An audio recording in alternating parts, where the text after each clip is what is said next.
Hi, welcome to another Tim's Read Throughs. It's been long awaited. I've been, whenever I'm home, I've been practicing painting because, like I said in the previous video, that I wanted to get these Song of Ice and Fire miniatures, which is a game based off the books. So much is based off the television series, and finally we have something that's based off characters in the books. You got characters like Mage Mormont and I think Reek is a character. They've got the Estermonts. They've got, they really break down the actual characters from the book and put them where they belong with which faction, and you can battle your friends, and it's pretty cool. I haven't played yet, but painting the minis is what's been taking up a lot of my time. Also, I'm working on a video that is a time lapse painting one of these soldiers, because I got the Stark Lannister starter set. A friend of mine is going to paint the Lannisters. I'm painting the Starks, and so we're going to, like I said, he's going to take half, and I'm taking the other half. But right now, I'm just painting up some soldiers, and before I even started them, I wanted to practice on some other miniatures, so I knew I could get good, so that when I do show you guys, the viewers, I've got something worth checking out. But we're not getting into, I believe the next chapter was Catelyn. It's been that long, I don't even remember where we're at. We're going to get back into Catelyn. But for right now, I wanted to do this in the kitchen. I've been growing mushrooms, and so since I've been growing mushrooms, I wanted to do the second half of the cream of mushroom and snail soup. This will be the modern cream of mushroom and snail soup. The one we did last time was the medieval. So I'll go ahead and I'll read this quote again. It's a Tyrion quote. The first dish was a creamy soup of mushrooms and buttered snails, served in gilded bowls. Tyrion had scarcely touched the breakfast, and the wine had already gone to his head. So the food was welcome. He finished quickly. So now, I guess I'm going to go through the ingredients and we'll get started.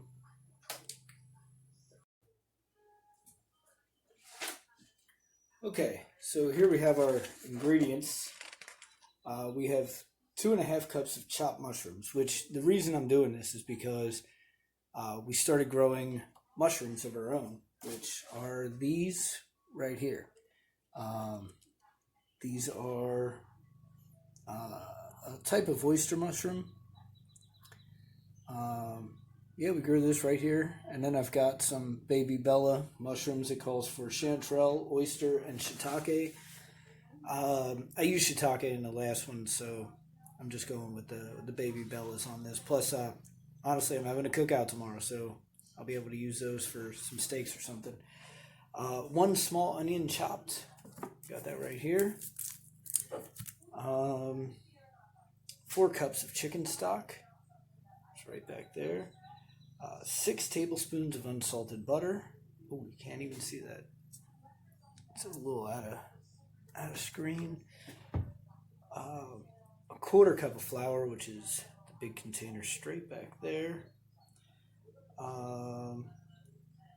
1 cup of whole or part skim milk, which is right here. 1 cup of light cream, the light blue carton in the middle. Salt and pepper to taste is back there behind the mushrooms on the right. 1 6-ounce can of escargot. It's right there underneath the garlic. 2 garlic cloves minced, which I only have 1, so that's what I'm going with. 2 green onions chopped. I didn't have green onions, so I grabbed some chives from the garden. And a 1/4 cup of white wine. So I've got that cooking wine, and with that, we'll head on over to the stove and get started. Okay, so I didn't film the chopping process, but, I figured everybody knows how to chop everything. And also, in the ingredients list, I forgot to mention parsley. So what we're going to do now, I've got the stove heated up. We're going to add 4 cups of chicken broth. I've got a bigger measuring cup, but for some reason I didn't use it. So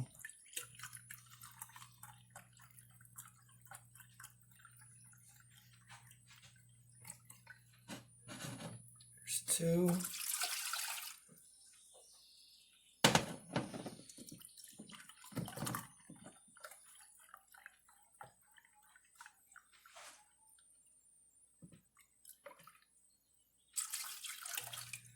Three. Yeah, it might have been this whole thing. I probably could have just... Oh, it's not even. Well, we'll work with what we got. And that is what we got. So, am I right about that? 4 cups? Yeah, 4 cups of chicken stock. Huh. Alright, so to that I will be adding the mushrooms.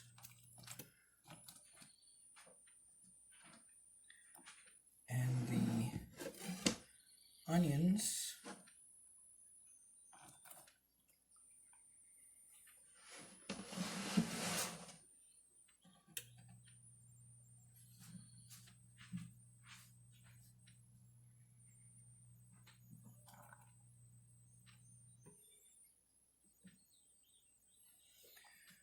Alright, and we'll be letting that simmer for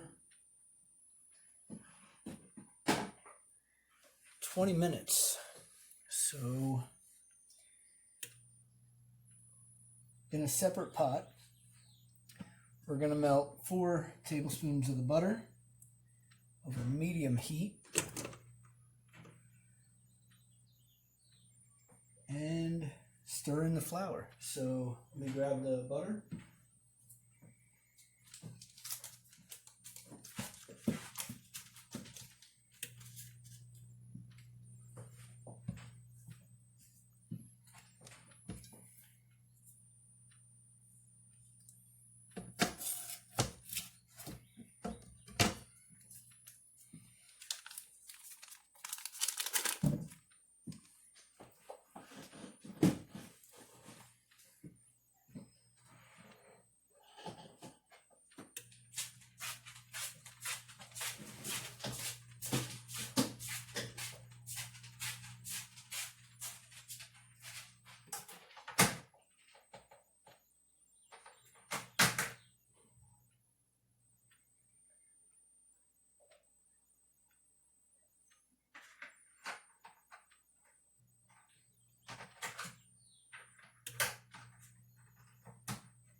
Alright, and I've got the flour, so we're melting that.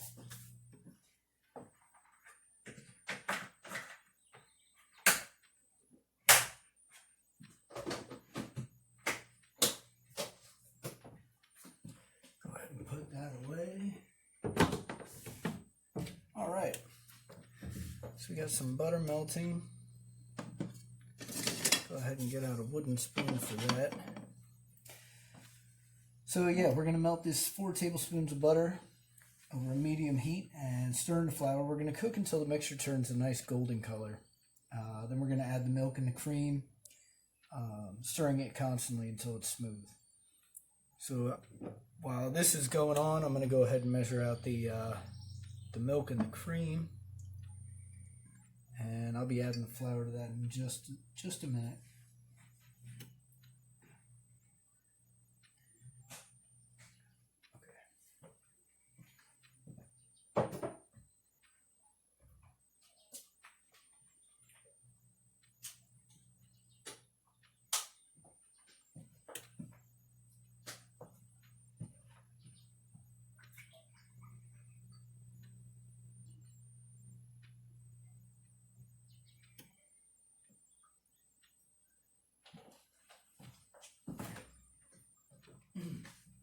Now, just a reminder here, we're using light cream. And I think that that's probably ready for the flour. So we're going to stir this, mix this together.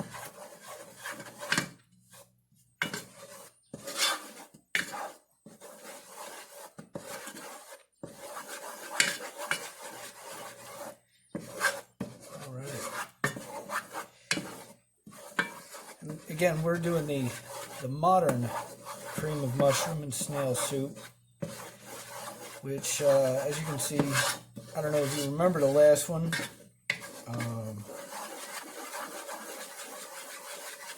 It had a lot less ingredients. This has a lot more ingredients. I'm going to turn that down just a hair.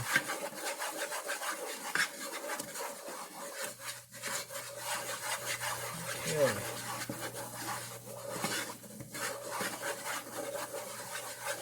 And that's looking nice and golden.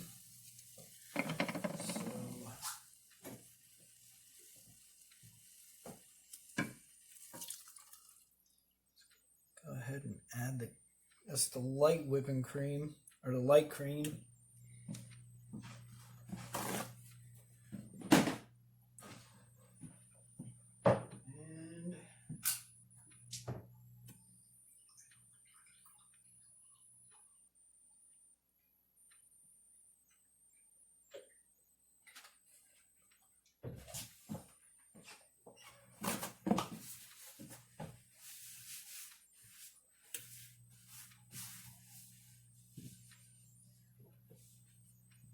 And the whole milk.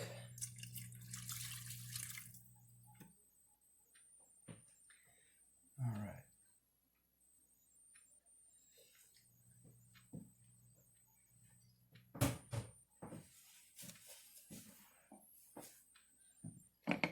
And now we're going to stir it constantly until it's smooth.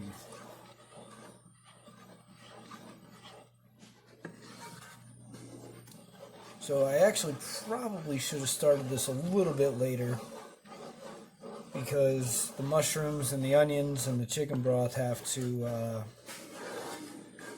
simmer for 20 minutes. And when this is good to go, I'll be adding the mushrooms. And so, yeah, I think what I'll do is we'll stop the video here. We'll let these simmer for a bit, and we'll pop it back on when we're ready to throw those together. Okay, something I didn't take into consideration was chopping the snails. And what I've been doing is cutting them down the middle of the foot, and then just chopping them. The last recipe called for them whole. This recipe calls for them chopped. So yeah, I'm just giving them a little chop. Going straight down the middle of the foot here. And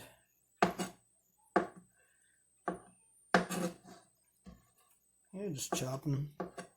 So I just wanted to get a little visual of that.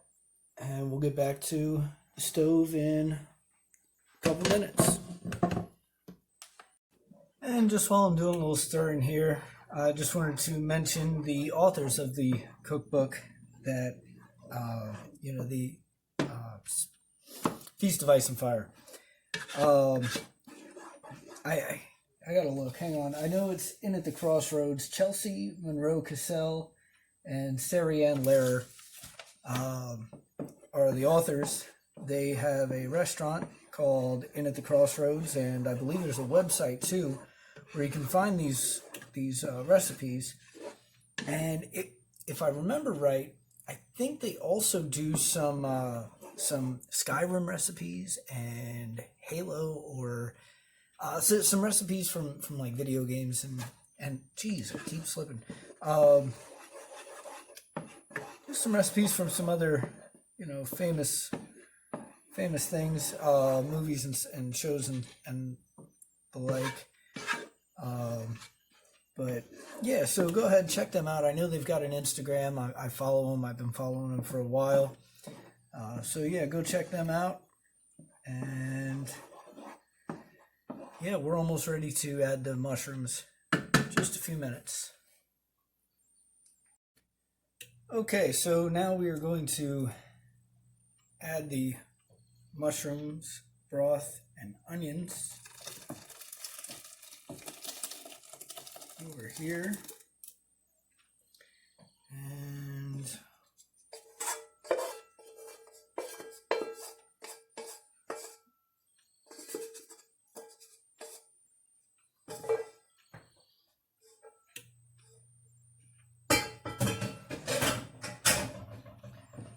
Okay, now we'll be stirring this together and leaving this cook. Notice I left the burner on. We've got some more things going on.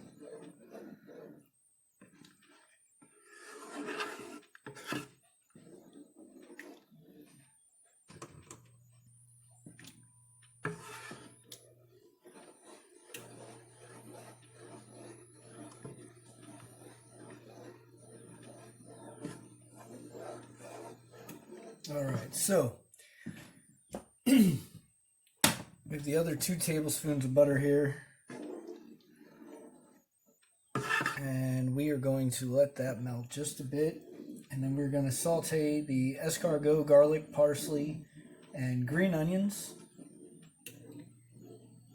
for about 2 minutes.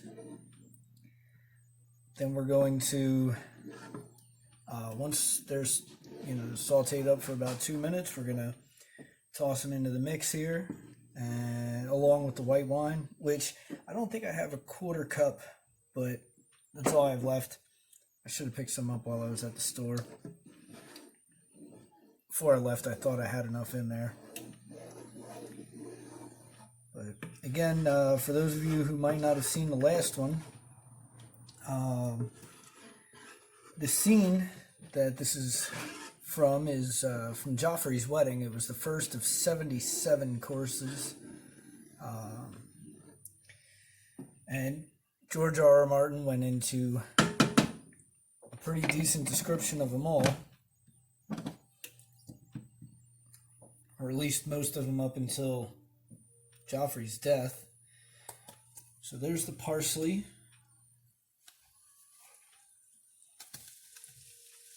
And the snails, and the garlic,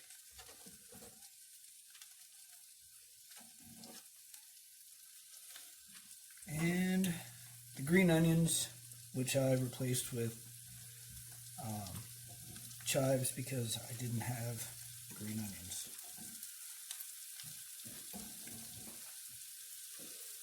So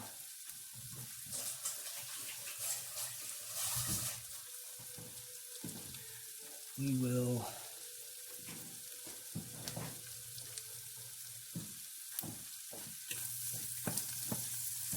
cook this up for about 2 minutes here.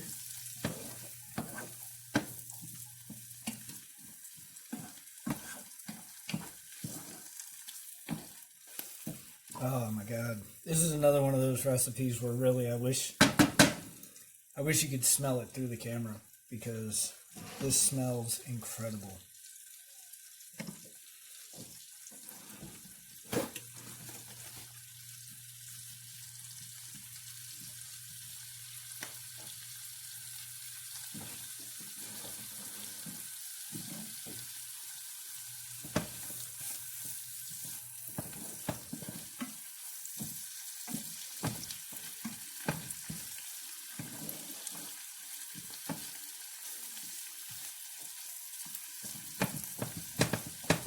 Now these snails, you can get them fairly easily.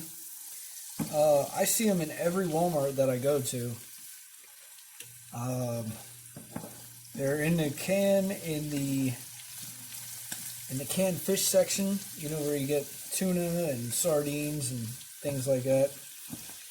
So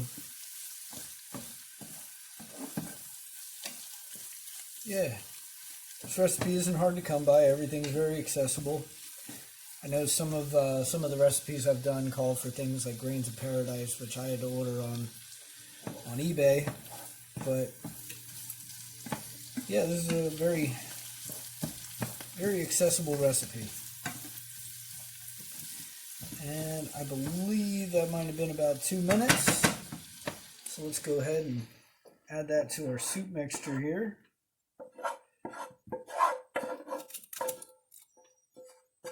And I'm actually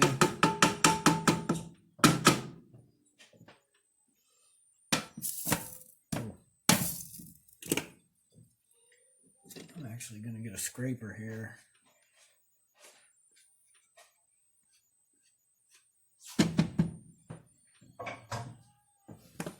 Scrape sauteed butter back into the soup here.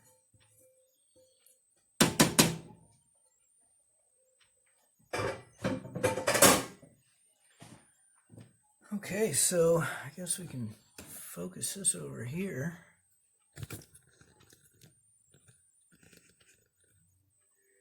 And it doesn't really say how long to cook it for. It says an inherently rich, flavorful dish. The soup is divine. The creamy texture of the escargot is countered nicely by the fresh, clean taste of parsley. The wine in the broth adds a depth of flavor, and the longer the broth is cooked down, the creamier and more decadent it becomes. It also makes for fantastic leftovers. So I think what I'm going to do here is I'm going to add the rest of this cooking wine, which I'm hoping that's not a quarter cup. But that's all right. That's all right. I'll add it to the grocery list, and we'll let this cook for a little while, and we'll come back and give it a try.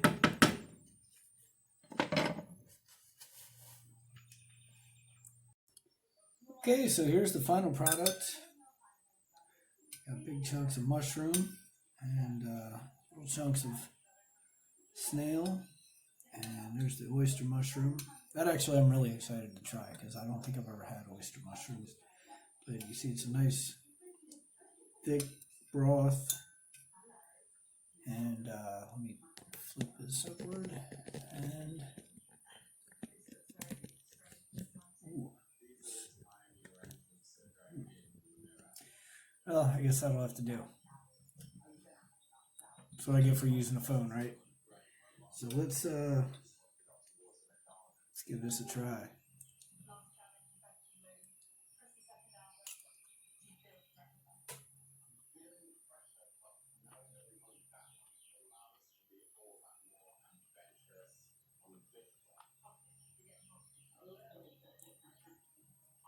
That has an amazing flavor between the chives or green onions.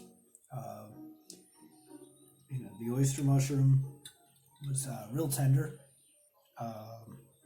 It's got that hint of the snail, and the parsley, the garlic. You really taste the garlic, and the butter.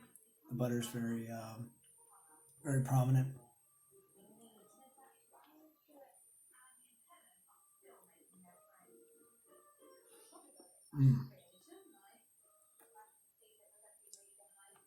When I read the description of the recipe, and it mentioned the snail's texture and the creaminess of the snails, I really got that in that bite. I think the only suggestion I would have would be to leave bigger chunks of the snail, maybe cut them into quarters. So with that, we're going to end another Tim's read-throughs, and hopefully next time we can get into Catlin. Remember to like, comment, and subscribe. Thank you.